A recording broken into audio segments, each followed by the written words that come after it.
الحمد لله نحمده ونستعينه ونستغفره ونؤمن به ونتوكل عليه ونعوذ بالله من شرور أنفسنا ومن سيئات أعمالنا من يهده الله فلا مضل له ومن يضلله فلا هادي له وأشهد أن لا إله إلا الله وحده لا شريك له وأشهد أن محمدا عبده ورسوله أما بعد فأعوذ بالله من الشيطان الرجيم بسم الله الرحمن الرحيم يا أيها الذين آمنوا لا تقدموا بين يدي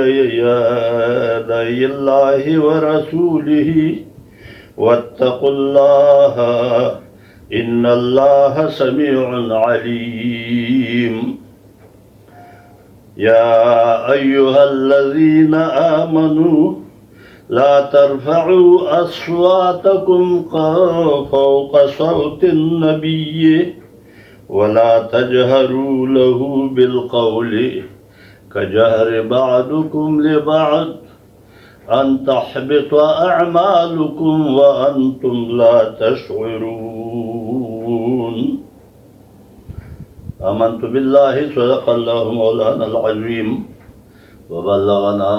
رسوله النبي الأمين الكريم ونحن على ذلك من الشاهدين والشاكرين والحمد لله رب العالمين إن الله وملائكته يصلون على النبي يا أيها الذين آمنوا صلوا عليه وسلموا تسليما اللهم صل وسلم على سيدنا ومولانا محمد وعلى آل سيدنا عدد ما في علم الله صلاة دائمة بدوام ملك الله صلى الله على النبي الأمي وعلى آله وأصحابه وسلم جزا الله عنا سيدنا ومولانا محمدا ما هو أهله أعز عليه للنبوة خاتم من الله من نور يلوح ويشهد وضم الإله اسم النبي باسمه إذا قال المؤذن في الخمس أشهد وشق له من اسمه ليجله فذا العرش محمود وهذا محمد صلى الله عليه وسلم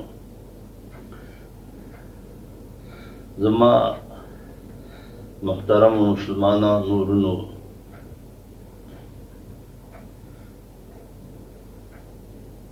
ماستاسو په حضور کې د قرآن عظیم الشان د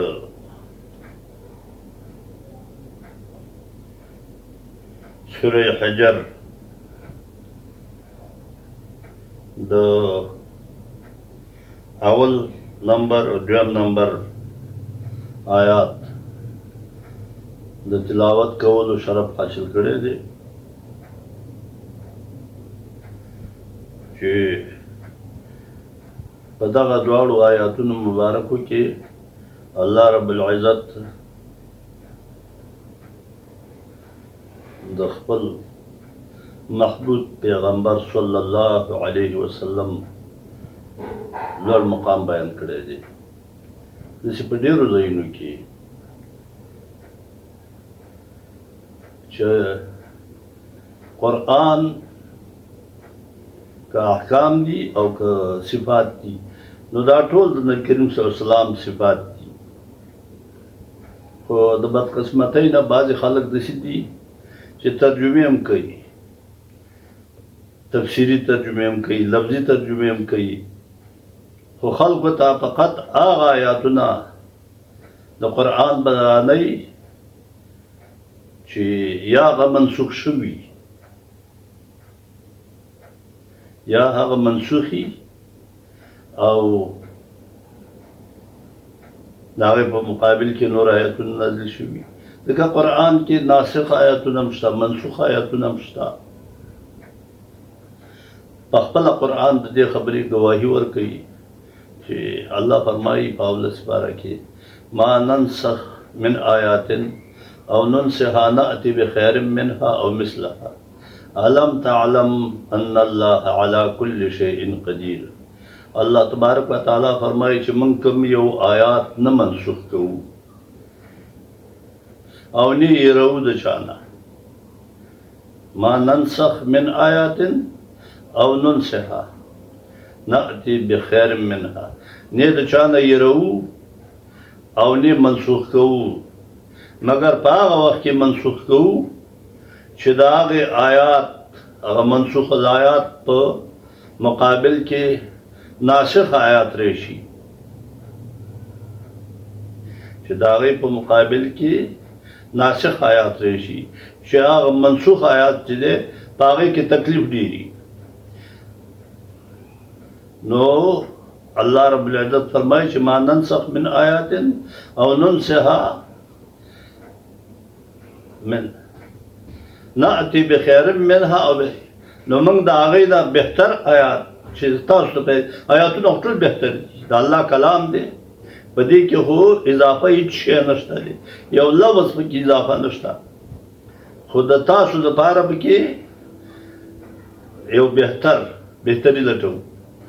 چې تاسو لپاره پکې کوم شي بهتر. نو نأتي بخير منها چې د هغه آیات نه د تاسو لپاره پکې اساني، نو موږ هغه آیات راځلو. لکه مثال به ته ووایم،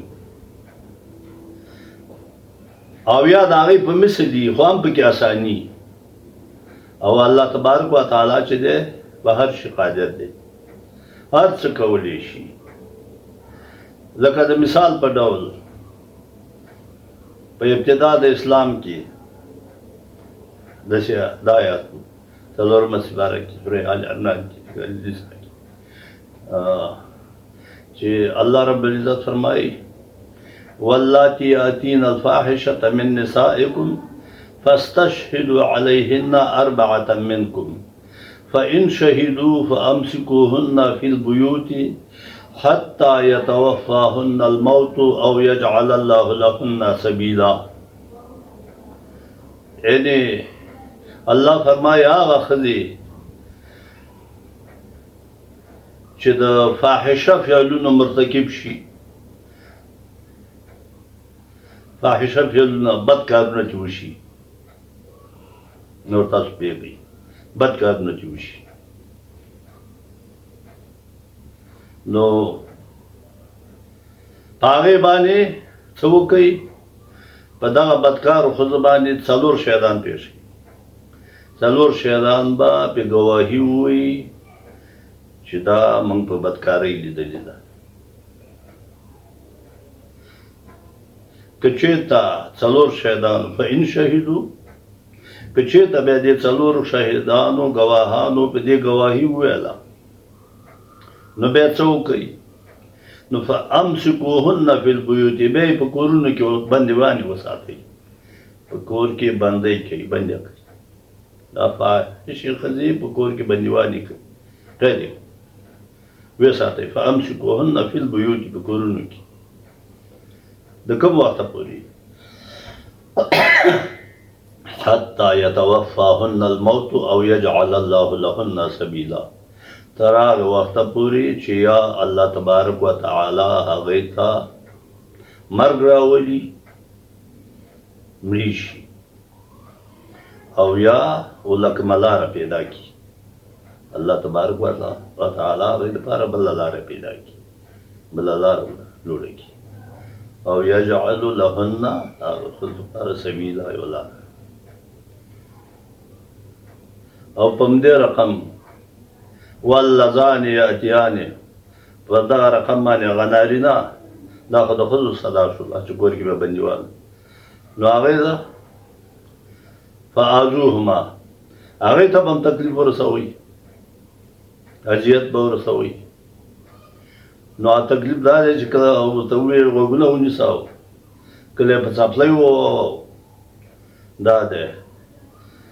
دغه شی قسمه قسم تکلیف به ورکړي هغله شهادان به بې شي نو نر ته به تکلیف ورسېد زحمت به ورسېد چې کله پې څپلۍ وروه کله چې لمر جوړوه او کله چې چیر جوړوه او دغه ښځه په کور کې وساته نو دا په دې کې دا و چې ټول عمر که هغه ماشوم په دغه ځای کې پیدا کېده او بیا به غټېده نو هغه به هم د دې دغه نه حرکاتو سکناتو نه خبرېده چې او خړې سترګې به دغه کور کې ناسته وه نو څه مودې پورې دا و بیا دا آیات منسوخ شو تلاوت یې بځای پاتې دی او په دې آیات کې د څلورو ګواهانو چې نوم دی ګواهي ده هغه موجوده ده هغه منسوخ نه ده نو نور آیات د سوره نور چې پاتلسم سپاره کې دی په هغې سره دا نور آیات منسوخ شو کور کې بیا نه ساتئ څه شی به کوئ الزانیة والزانی فاجلدوا كل واحدة 100 جلدة زناکار سړی او زناکاره ښځه به 100 دورې ووهي بیا 100 دورو والا څوک دي چې وعدې نه وشوي جرګانې ښځه هم جره جوټه یو نرم نو دا به 100 دورې ووي او دا یې سزا ده او که چېرته په دې دواړو کې د کوم یو واده شوي او 4 ګواهان تېرول دلته بې ضروري دي نو ما چې کوم آیات مبارک د سورې حجرات تلاوت کړی دی زما مقصد خو هلته دی خو دلته اوس لږ غوندې تاسو پوه کړم چې خبره خو لږ اوږدېږي چې څه به ورسره کوئ لکه کله چې د 4 ګواهانو آیات نازل شو 4 ګواهان به تېر کوي نو حضرت سعد بن عباده رضی الله تعالی عنه دا اوس سردار قبیلې ډېر معتبر سړی و په صحابه کرامو کې په انصارو کې خلکو یې ټول قوم یې خبرې غوږ کېښوسته نو کله چې دا آیات نازل شو نو هغه په دغه ځای کې موجود نه و خو بل چا دا ورته دغه که چې 4 شهدا چې 4 ګواهان به پیش کړي نو هغه وویلې هغه د دواړو جهانو سردار له راغی او عرض یې وکړ چې یا رسول الله صلی الله علیه وسلم ما ته زموږ د قوم څخه کسانو وویلي چې دا آیات مبارک نازل شوی دی چې که چېرته د ښځې سره داسې پردی بېګانه سړی ولیده په یو بد کار و نو بیا به 4 نو زه خو کوڅه په کوڅه نشم ګرځېدلی چې 4 شهیدان به هغې پورې خو به هغه خپل کار تمام کړی یو تللی به وي نو زه خو د هغه کار یوازې تمامومه ختمومه او بیا به وروسته ګورو نو نبي کریم صلی الله علیه وسلم خطبه ارشاد وفرمایله هماغه ساعت او انصارو ته یې وویل چې دا ستاسو سردار سره کوم خبره کوي دا څه وایي وی د ده ذهنیت کې غیرت ډېر دی نو د دواړو جهان سردار نبي کریم صلی الله علیه وسلم هغوی ورته وفرمایل چې د سعد بن عباده نه خو زه ډېر غیرتي یم او د ما نه مې رب ډېر غیرتي دی خو دا د رب حکم دی نو بیا د لعان آیات نازل شو چې 4 شهیدان نه وي نو هغه احادیثو کوم د لعان باب دی قرآن کې بیان دی او آیات پې شاهد دی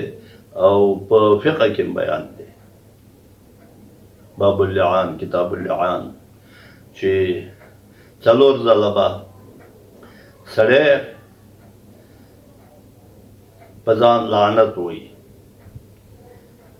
چې ګواهان نه وي نو بیا دا په سورې نور کې وګورئ 18مه سپاره کې د لعان بیان، ځکه چې خبره ډېره اوږدېږي. دلته زما مقصد دا دی چې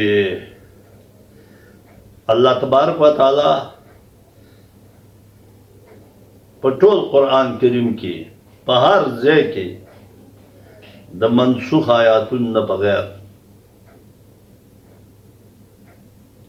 چې نن خلق کوشش کوي چې عوام گمراه کی او هغه منسوخ آیاتونه لکه د سورت احقاف 9 نمبر آیات چې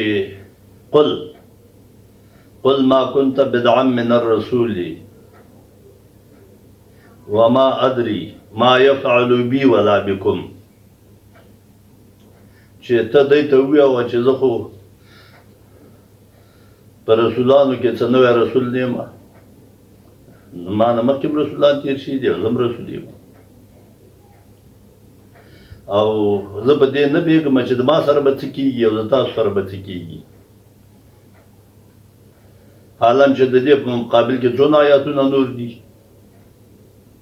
هغې ته د چا پام نشته دی، خو عوامو ته دا وایي.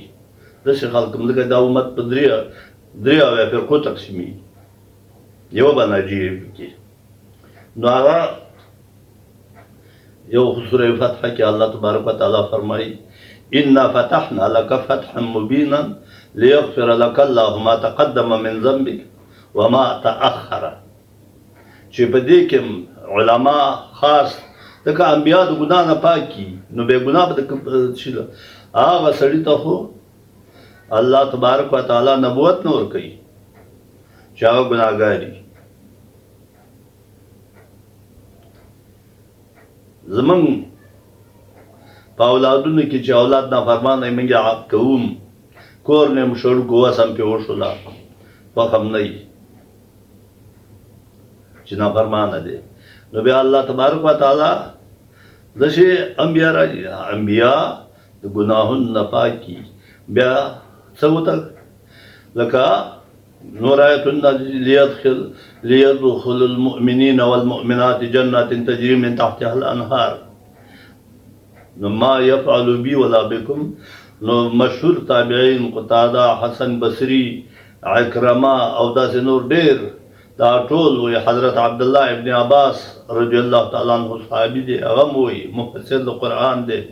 چې دا آیات منسوخ شوی دی په دغه آیاتونو سره. مګر نن زمانه کې خلک هغه هم بیانوي، خلکو ته زر راوځي مخې ته، نو په هر ځای کې به څه چمبې چا سره وایي، وایي دغلته دی. نو د نبی کریم صلی الله علیه وسلم د مبارک شان د کمولو کوشش دی چې د هغه شان په څه رقم باندې، ځکه شیطان په دې زړه کې عمارت لري، دا د هغه په قبضه کې دی، ناست دی او څه رقم یې چې ته به یې سړی ده کوي، سړی ښځه یار څوک شي داسې وکړه داسې وکړه دا وکړه هغه وایي، هغې ته بیا د چا په لکه ملایي او کامي د هغې طرف ته بیا چا پام نشته. نو په دغه آیاتونو مبارکې کې الله تبارک وتعالی مؤمنان ته خطاب کوي، لکه د دې نه مخکې هم خطاب کړی دی په اوله سپاره کې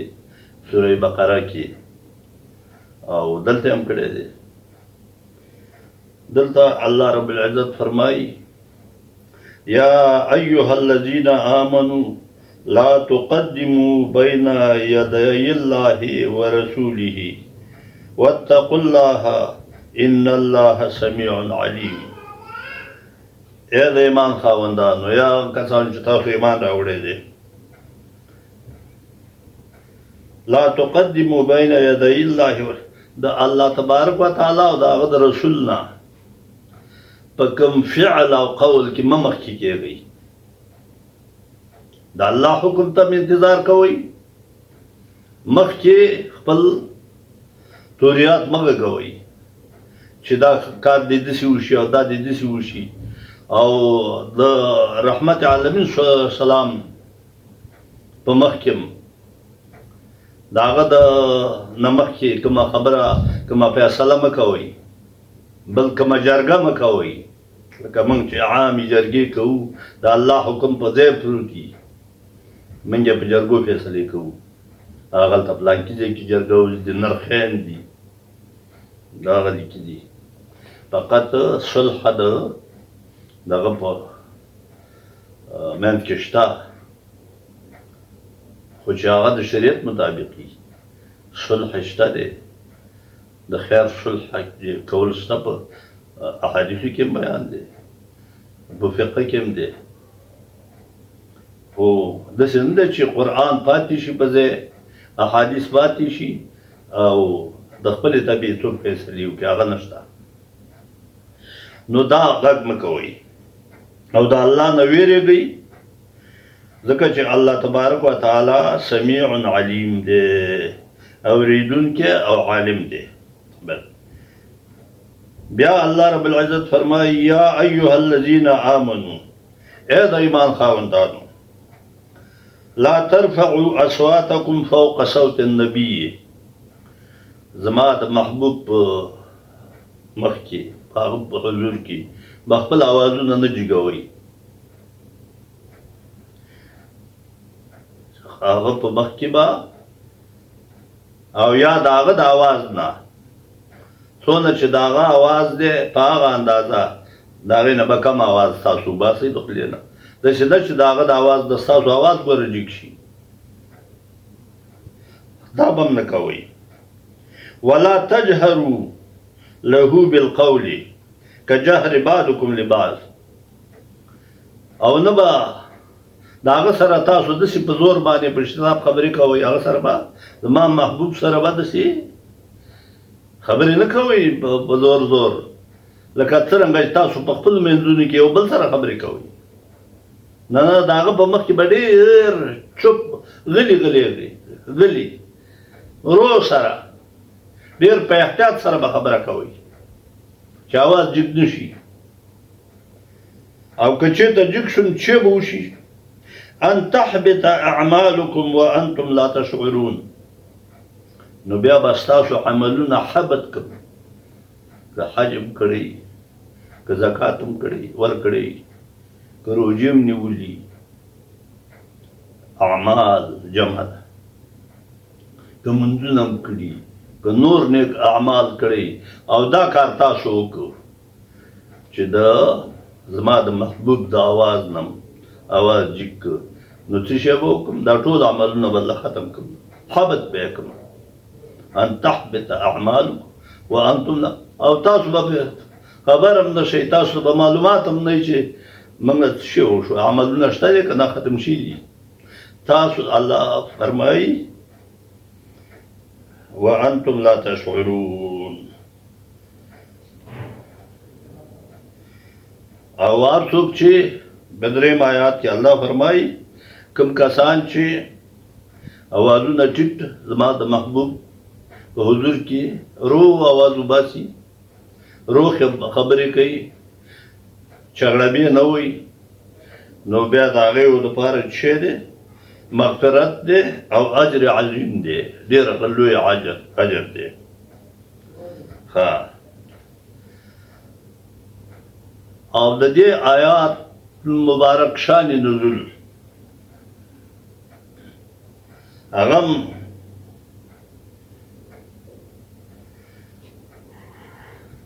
د داسې لویو هستیو په باره کې نازل شوی دی شان نزول دی چې د انبیا او مرسلینو نه وروسته هغسې هستی دنیا ته نه دي راغلي چې هغه حضرت ابوبکر او حضرت عمر رضی الله تعالی عنهما نو د دې اولنی آیات چې الله تبارک وتعالی د قول فعل او د دې آیات مبارکي دا اول او دویم او دریم نمبر آیات دی د دې مبارکي امام ابن کثیر په تفسیر ابن کثیر جلد 14 صفحه 114 کې د دې لومبني آیات داسې تفسیر لیکلی دی چې هذه آداب الله بها عباده المؤمنين فيما يعاملون به الرسول صلى الله عليه وسلم من التوقير والاحترام والتبجيل أعظام فقال يا أيها الذين آمنوا لا تقدموا بين يدي الله ورسوله لا تسترعوا یعنی د دې معنا دا چې چابکي به نه کوئ لا تسترعوا چابکي به نه کوئ چې نبی کریم صلی الله علیه وسلم په حضور کې تاسو حاضر یاستئ او داسې تاسو د هغه د فیصلې نه د هغه د خبرې کول نه مخکې تاسو شروع وکړئ او چابکي وکړئ دا به نه کوئ فی الاشیاء بین یدیه ای قبله یعنی د هغه نه مخکې بل كونوا تبعا له في جميع الامور په هر شي کې د هغه تابع اوسئ په ټولو امورو کې حتی يدخل في عموم هذا الادب الشرعي چې په دغه ادب شرعي کې تاسو شامل لکه په دې باره کې امام ابن کثیر دغه امام احمد یو حدیث او د ابو داود په کتاب عقدیه کې یو حدیث مندا حدیث هغه روایت کړی دی امام احمد په جلد 5 صفحه 213 او 242 او حدیث نمبر 2105 دا امام احمد رحمت الله په خپل مسند کې او 2109 او ابو داود په کتاب الاقضیه د قضاء د فیصلو په باب کې په جلد 3 صفحه 303 کې او امام ترمذی په کتاب الاحکام کې په 1308 نمبر حدیث کې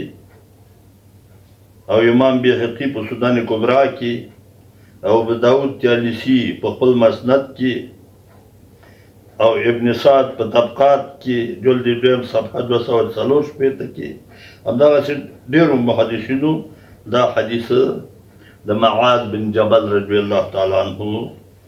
روایت کړی دی چې امام ابو داود وایي چې د حضرت مغیره بن شعبه رضی الله تعالی عنه ورارو هغه په شام کې خلکو ته دا حدیث بیان کړ نو چې دلته سند خو لاغندې لیکلی امام ابن کثیر خو فقط دا ویلی دي چې معاذ بن جبل رضی الله تعالی عنه قال له النبي صلی الله علیه وسلم کله چې هغه ایمان ته د حاکم په توګه د دواړو جهان سردار لیږه د لیږلو اراده یې چورته وکړله حضرت معاذ بن جبل رضی الله تعالی عنه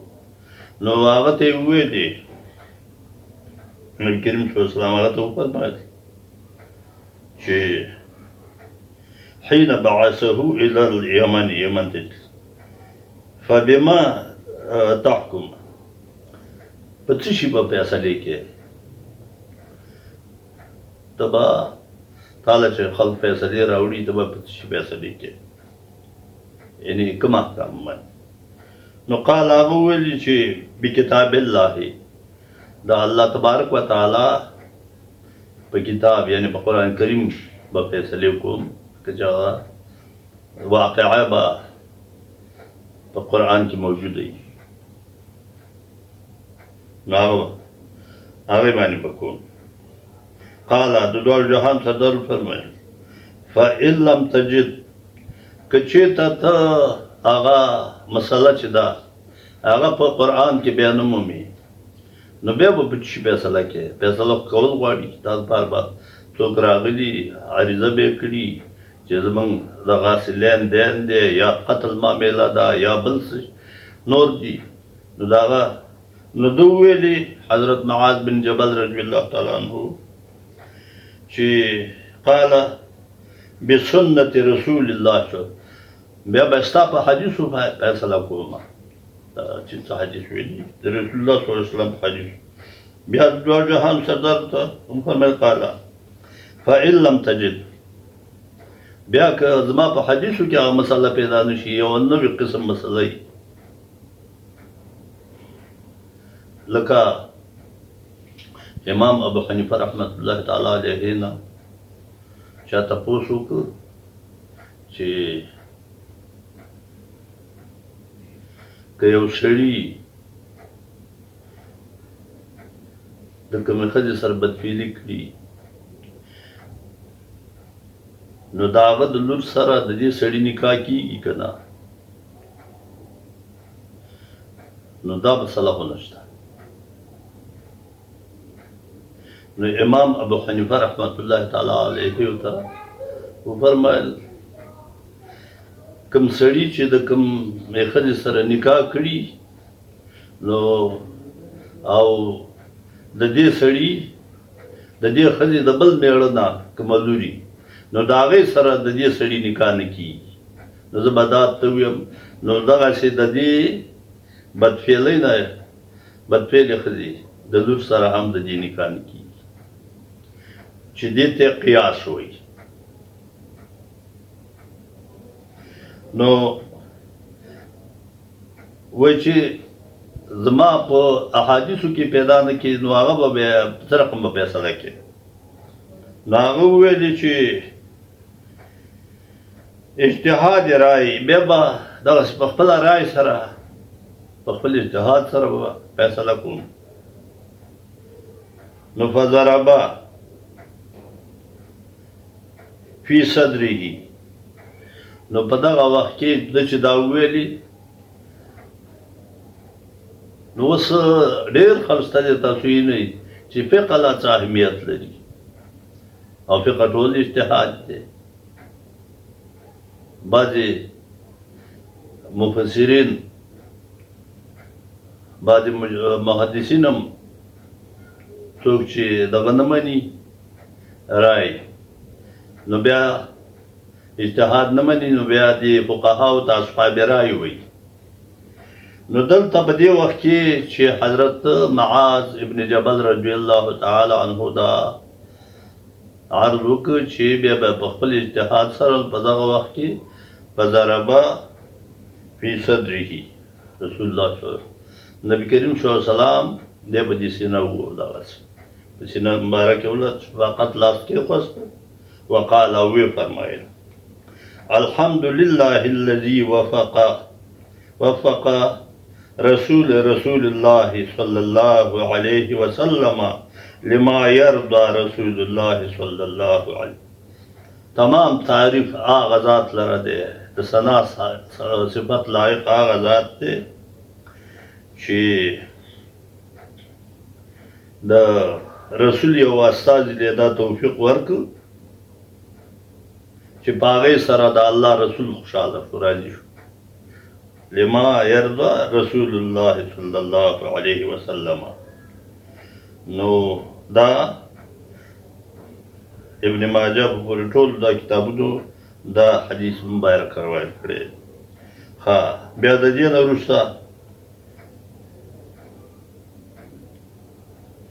یعنی اجتهاد یې د ټول نه وروسته کړ د دې حدیث مبارک دلته بیانولو مقصد دغه دا و